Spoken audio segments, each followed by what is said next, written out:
Kentucky के बाहर एक पहाड़ी पर स्थित है और दिन के उजाले में भी यह किसी ऐसी जगह जैसा दिखता है जो कभी रोशनी के लिए बनी ही नहीं थी।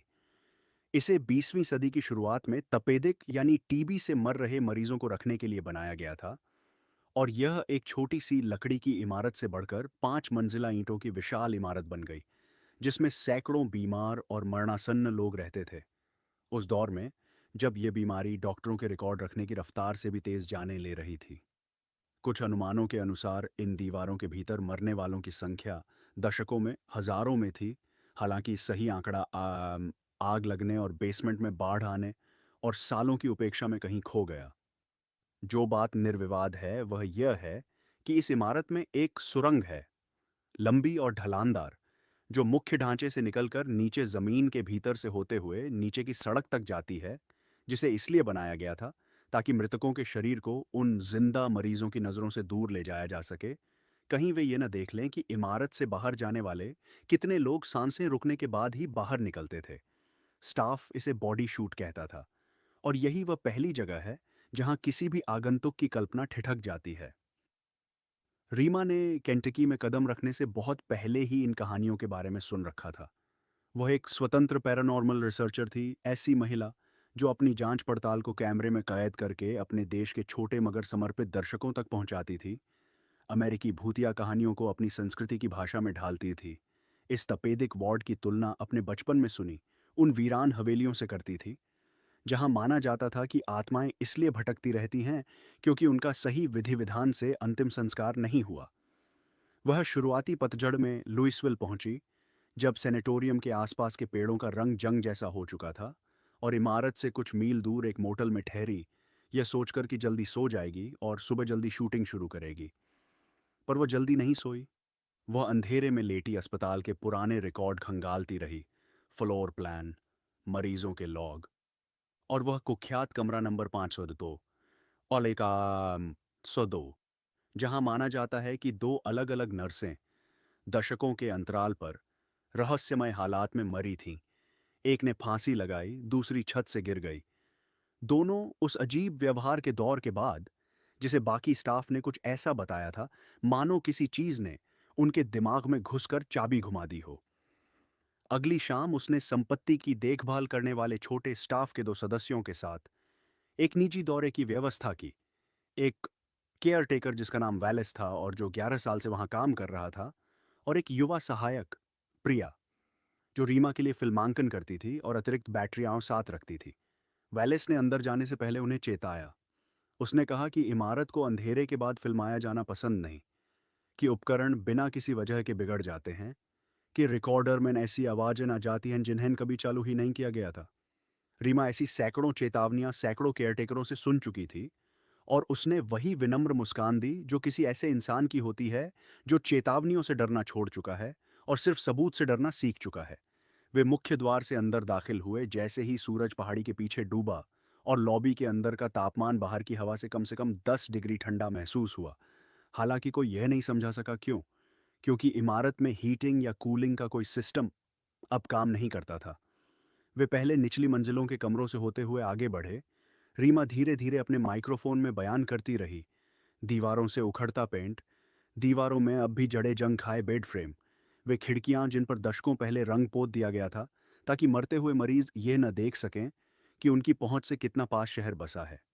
एक लंबे वार्ड में प्रिया के कैमरे ने दूर की दीवार के पास कुछ हिलता हुआ कैद किया, ऐसा आकार जो शायद हवा में हिलता हुआ पर्दा लगे, सिवाय इसके कि उस कमरे में अब कोई पर्दा बचा ही नहीं था, सिर्फ नंगी ईंटें और टूटा हुआ कांच।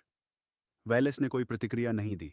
उसने ये पहले भी देखा था, उसने बताया, और ये कभी पास नहीं आता, सिर्फ देखता रहता है। वे आधी रात के करीब 5वीं मंजिल पे पहुंचे और यहीं वेलेस एक अलग ही तरह से चुप हो गया। उसकी सहज बातूनीपन आवाज से निकल गई। कमरा 502 गलियारे के आखिर में था। उसका दरवाजा हल्का सा खुला हुआ और फ्लैशलाइट की रोशनी भी उसके अंदर धीमी गति से चलती हुई लगती थी, मानो वहां की हवा खुद उसे रोक रही हो। रीमा पहले अंदर गई। कमरा छोटा था, सादा, उसकी बनावट में कुछ भी असाधारण नहीं, बस एक चौकोर जगह जिसमें सलाखों वाली एक खिड़की थी और फर्श के एक कोने में गहरा दागा था जिसे किसी भी सफाई ने पूरी तरह मिटाया नहीं था। तो उसने माइक्रोफोन में बोलना शुरू किया। दोनों नर्सों के बारे में बताते हुए, तारीखें, अस्पताल द्वारा उस समय दिए गए आधिकारिक स्पष्टीकरण। तभी प्रिया के कैमरे की लाइट लगभग बुझने की हद तक धीमी पड़ गई और फिर पूरी तरह बंद हो गई। हालांकि 20 मिनट पहले ही बैटरी पूरी चार्ज थी।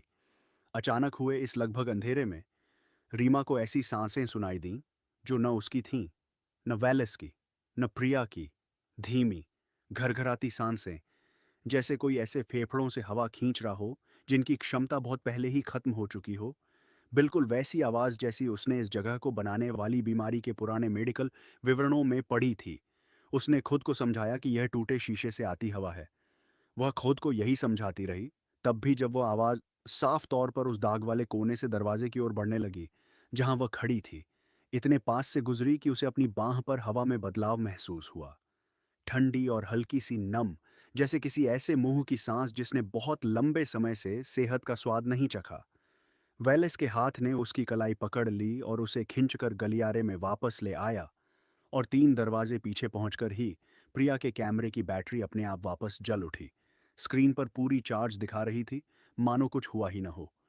कोई कुछ नहीं बोला जब वे 5वें मंजिल के गलियारे को पार करते हुए सीढ़ियों की ओर लौटे। और वहीं सीढ़ियों के ऊपर पहुंचते ही रीमा के अपने रिकॉर्डर ने, जो उसकी जैकेट पे लगा हुआ था और पूरे समय चल रहा था, ऐसा कुछ कैद कर लिया जो उन तीनों में से किसी ने अपने कानों से नहीं सुना था। यह उसे तब तक पता नहीं चला जब तक उसने मोटल में वापस जाकर ऑडियो नहीं सुना।